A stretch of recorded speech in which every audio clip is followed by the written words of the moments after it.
இது ஃபர்ஸ்ட் மலேசியாவின் செய்திகள் உங்களுக்காக.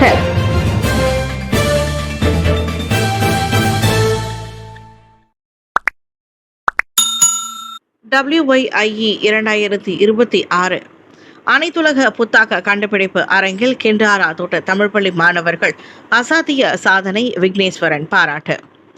கோலாலம்பூரில் அண்மையில் நடைபெற்ற 2026 உலக இளம் கண்டுபிடிப்பாளர்கள் கண்காட்சியில் கிண்டாரா தோட்ட தமிழ்ப்பள்ளி மாணவர்கள் அனைத்துலக அளவில் மிகப்பெரிய சாதனையை படைத்துள்ளது நாட்டின் பெயரை உலக அரங்கில் உயர்த்தியுள்ளதாக மாய்கா தேசிய தலைவர் தான் ஸ்ரீ SA விக்னேஸ்வரன் பாராட்டியுள்ளார். இப்பள்ளியின் 4ஆம் ஆண்டு மாணவர்கள் நீரிழிவு நோயாளிகளுக்காக குளுக்கோகார்டு ஸ்மார்ட் நைட் அலர்ட் சிஸ்டம் என்ற அதிநவீன கருவியையும் கண்டுபிடித்துள்ளனர். தூக்கத்தின் போது ஏற்படும் ஆபத்தான சர்க்கரை குறைவை ஒளி மற்றும் ஒளி மூலம் எச்சரிக்கும் இந்த மலிவு விலை சாதனம் அவர்களுக்கு தங்கப்பதக்கம், சவுதி அரேபியாவின் சிறப்பு விருது மற்றும் தொடக்கப்பள்ளி பிரிவில் சிறந்த புத்தாக்க விருது ஆகிய 3 முக்கிய அங்கீகாரங்களை பெற்று தந்துள்ளது. ஆசிரியை ஈஸ்வரி தலைமையில் மாணவர்கள் ஆதிஷா மூர்த்தி, சிரஞ்சீவினி அகதீஸ்வரன், ஈஷா விஜேந்திரன் ஆகியோர் இதனை வெற்றிகரமாக உருவாக்கியுள்ளனர்.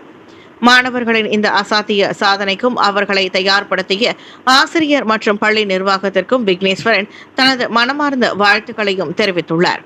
அதே சமயத்தில் அவர்களை அழைத்து கௌரவிப்பும் செய்யப்படும் என அவர் கூறினார். புத்தரின் போதனைகளை நினைவு கூறும் விசாக தினம். சித்தார்த்த கௌதமரின் பிறந்த நாளை முன்னிட்டு நேற்று உலகின் பல நாடுகளில் விசாக தினம் கொண்டாடப்பட்டது. அவரின் உயரிய போதனைகளையும் சிந்தனைகளையும் நினைவு கூறும் வகையில் நேற்று காலை முதலே பல புத்த ஆலயங்களில் பக்தர்கள் வழிபாடுகளில் ஈடுபட்டனர். ஸ்லாங்கூர் செரண்டாவில் உள்ள ஜிங்லூன் ஷான் வான் போஷி புத்தர் ஆலயத்திலும் விசாக தினம் சிறப்பாக அனுசரிக்கப்பட்டது. சுமார் 40 ஆண்டுகளுக்கும் மேலான இந்த ஆலயத்தின் விசாக தின வழிபாட்டில் அப்பகுதியில் வசிக்கும் சீனர்களும் இந்தியர்களும் கலந்து கொண்டனர். ஒவ்வொரு ஆண்டும் விசாக தினத்தன்று காலையில் தொடங்கி மாலை வரையில் வழிபாட்டில் சுமார் 2000 பேர் கலந்து கொள்வார்கள். இம்முறை தொடர் விடுமுறை என்பதால் மக்கள் கூட்டம் சற்று அதிகரிக்கும் என்று எதிர்பார்க்கப்பட்டதாக ஜின்லுங் ஷான் வான் ஃபோஷி புத்தர் ஆலயத்தின் நிர்வாக அதிகாரி லிம்பு ஹி தெரிவித்தார். வழிபாட்டில் கலந்து கொள்ளும் அனைவருக்கும் ஆலயத்தின் சார்பில் இலவசமாக உணவும் வழங்கப்பட்டது. இந்த புனித நாளை முன்னிட்டு தேசிய இரத்த வங்கியுடன் இணைந்து இரத்த தான முகாம் நடைபெற்றதாகவும் அவர் கூறினார். மித்ராவின் உயர்வு மடானி திட்டத்தை வரவேற்கிறது மைக்கி.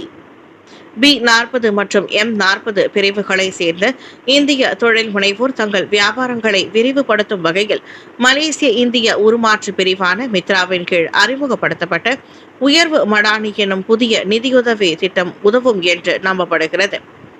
சம்பந்தப்பட்ட அப்பிரிவின் இந்திய தொழில் முனைவோருக்கு கட்டம் கட்டமாக இத்திட்டம் நிதியுதவியை வழங்குவதாக மலேசிய இந்திய வர்த்தக தொழிலியல் சங்கங்களின் சம்மேளனம் மைக்கி துணைத் தலைவர் டத்தோ AD குமாரராஜா தெரிவித்தார். அது மட்டுமின்றி முதற்கட்ட மூலதனம், தொழில்நுட்ப உதவிகள் மற்றும் வணிக வலையமைப்புகள் உட்பட தொழில்துறை வழிகாட்டிகளை இத்திட்டம் வழங்குவதாக டத்தோ டாக்டர் AD குமாரராஜா கூறினார். இந்நிலையில் B40 மற்றும் M40 பிரிவுகளை சேர்ந்த வணிக உரிமையாளர்களுக்கு உயர்வு மடானி திட்டத்தில் உள்ள நிதியுதவி சென்றடைவதை மைக்கி உறுதி செய்ய உதவும் என்று அவர் உத்தரவாதம் அளித்தார். கடந்த வெள்ளிக்கிழமை மனிதவள அமைச்சர் டத்தோ ஸ்ரீ ரமணன் ராமகிருஷ்ணன் அறிவித்த அரசாங்கத்தின் 6,55 லட்சம் ரிங்கிட் ஒதுக்கீட்டை உள்ளடக்கிய மித்ராவின் 6 திட்டங்களை மைக்கி வரவேற்பதாக குமாரராஜா மேலும் கூறினார். எபோலா பயண கட்டுப்பாடுகளை விதித்திருக்கும் நாடுகளின் அந்நடவடிக்கையை மறுபரிசீலனை செய்ய வேண்டும். காங்கோ ஜனநாயக குடியரசு மற்றும் உகாண்டாவில் எபோலா நோய் பரவல் அதிகரித்து வருவதை தொடர்ந்து பயண கட்டுப்பாடுகளை விதித்து தங்கள் எல்லைகளை மூடியுள்ள நாடுகள் அந்நடவடிக்கையை மறுபரிசீலனை செய்ய வேண்டும் என உலக சுகாதார நிறுவனத்தின் தலைவர் டெட்ரஸ் அதனம் கேப்ரியல் கேட்டுக் கொண்டுள்ளார். பயண கட்டுப்பாடுகள் பாதிப்புகளை பதிவு செய்வதில் வெளிப்படைத்தன்மையை பாதிக்கும் என்று அவர் கூறினார். எபோலா பெருந்தொற்றுக்கு எதிரான சிறந்த ஆயுதங்கள் ஒற்றுமையும் ஒருமைப்பாடுமே என்றும் அவர் குறிப்பிட்டார். தேவைப்படும் காலம் வரை உலக சுகாதார நிறுவனம் TRCயுடன் துணை நிற்கும். ஒரு நோய் பரவல் முடிவுக்கு வந்தாலும் எங்கள் அர்ப்பணிப்பு முடிந்து விடாது என்று அவர் தெரிவித்தார். காங்கோ ஜனநாயக குடியரசின் இடூரி எனும் மாநிலத்தின் தலைநகரமும் நோய் பரவலின் மையப்புள்ளியுமான புனியாவில் நடைபெற்ற செய்தியாளர் சந்திப்பில் டெட்டனஸ் அவ்வாறு கூறினார். எபோலா நோய் பரவலை காரணம் காட்டி கனடாவும் அமெரிக்காவும் காங்கோ, உகாண்டா மற்றும் தெற்கு சூடான் நாடுகளின் மக்களுக்கு பயண கட்டுப்பாடுகளை விதித்து விசாக்களை ரத்து செய்துள்ளன. காங்கோவுடன் எல்லையை பகிர்ந்து கொள்ளும் ருவாண்டாவும் உகாண்டாவும் காங்கோவிலிருந்து வரும் பயணங்களுக்கு கட்டுப்பாடுகளை விதித்துள்ளன.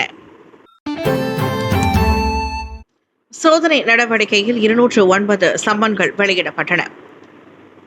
சனிக்கிழமை இரவு சிரம்பான், ஜாலான், பெர்சியாரான், செனவாங்கில் மேற்கொள்ளப்பட்ட ஓப்ஸ் பெர்சபாடு மோட்டார் சைக்கிள் சோதனை நடவடிக்கையில் மோட்டார் சைக்கிள்கள் மற்றும் தனிநபர்களை உட்படுத்திய பல்வேறு குற்றங்களுக்காக போலீசார் 209 சம்மன்களை வெளியிட்டனர்.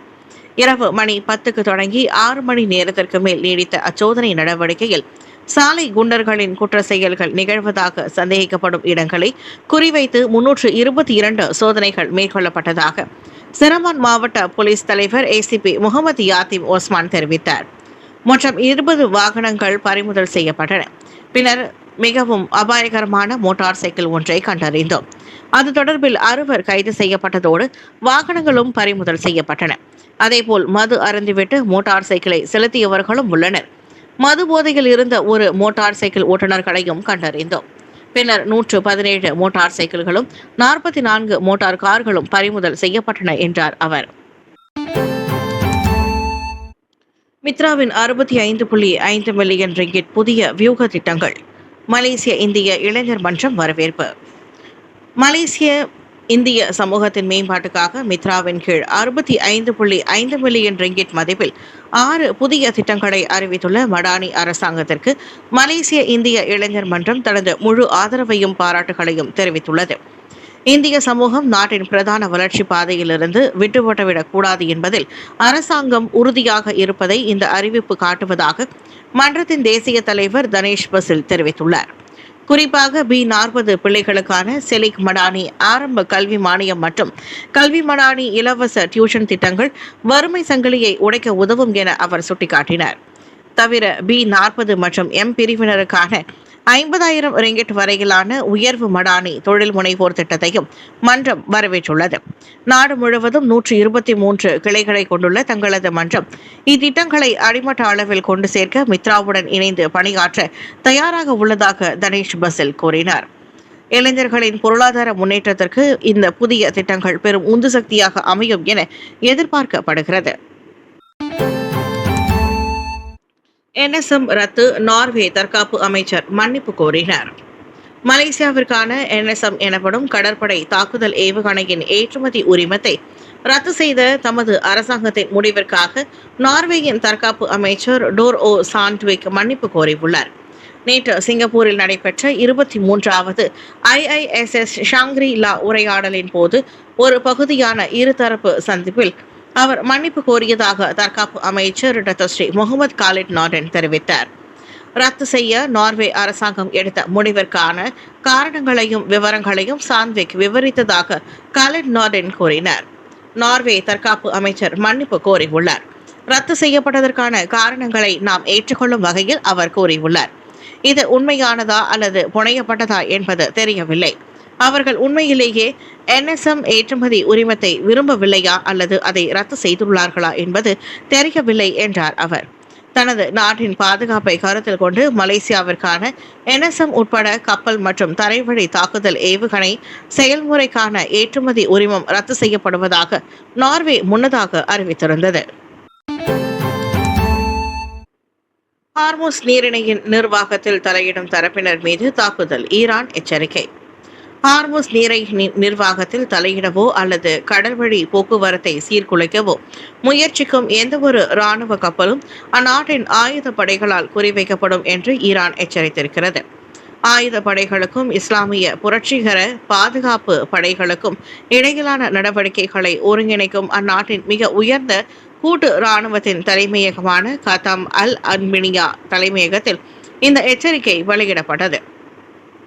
முக்கியத்துவம் வாய்ந்த நீரிணையின் நிர்வகிப்பு ஈரான் இஸ்லாமிய குடியரசின் ஆயுதப்படை IRGCயின் முழு அதிகாரத்துடன் மேற்கொள்ளப்பட்டு வருவதாக அத்தலைமையகம் தெரிவித்திருக்கிறது. மேலும் அந்த நீரிணையில் பயணிக்கும் அனைத்து வர்த்தக கப்பல்கள், படகு மற்றும் எண்ணெய் சரக்கு கப்பல்கள் ஆகியவை IRGC-இடம் இருந்து அனுமதி பெற வேண்டும். விதிகளை மீறினால் கப்பலின் பாதுகாப்புக்கு கடுமையான ஆபத்து ஏற்படக்கூடும் என்றும் எச்சரிக்கப்பட்டுள்ளது. ஈரான் மற்றும் ஓமானுக்கு இடையில் அமைந்துள்ள ஹார்முஸ் நீரிணை உலகின் மிக முக்கியமான கடல்வழி பாதைகளில் ஒன்றாகும்.